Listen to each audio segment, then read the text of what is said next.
Less than 3 weeks to go before students are back in school, and today the unions for elementary and high school teachers confirmed teachers will be back in school as well, but there's no guarantee there's going to be labor peace. Both unions are warning it could be a tough year ahead as they battle the Ford government for a new contract. We have seen hostile governments come and go, but we are still here. Many times in the past, the barbarians have been at our gates, and we have always driven them back. We have seen the likes of Doug Ford, but he has never seen the likes of OSSTF. That's pretty strong language from the head of the high school teachers union, who claims the Ford government has declared war on education.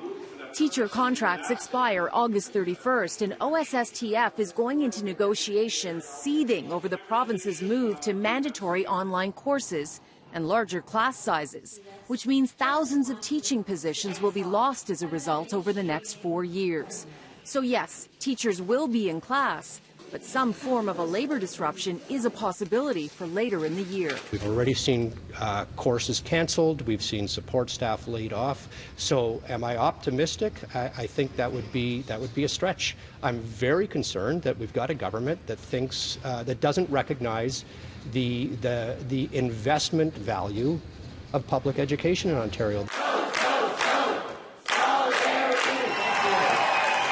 Elementary teachers were meeting today at the same time. Their union president warned this could be the calm before a tsunami. Doug Ford, you have woken up a sleeping giant. Both high school and elementary teachers are facing the possibility of a 1% annual wage cap after the Ford government introduced legislation limiting pay increases. The unions say this interferes with bargaining.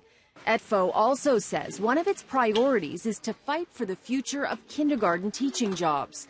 Currently, kindergarten classes have a teacher and an early childhood educator.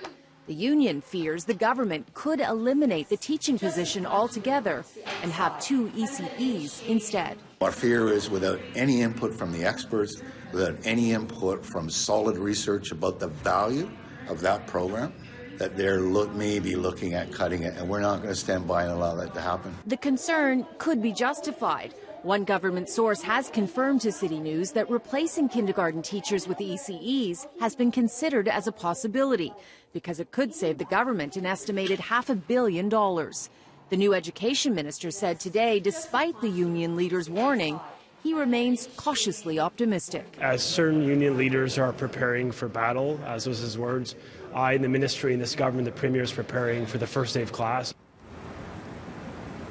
And it's not just teachers who are preparing for battle. Support staff could also be in for a fight. Their union, CUPE, voted on Sunday to hold strike votes the first 2 weeks on Sunday.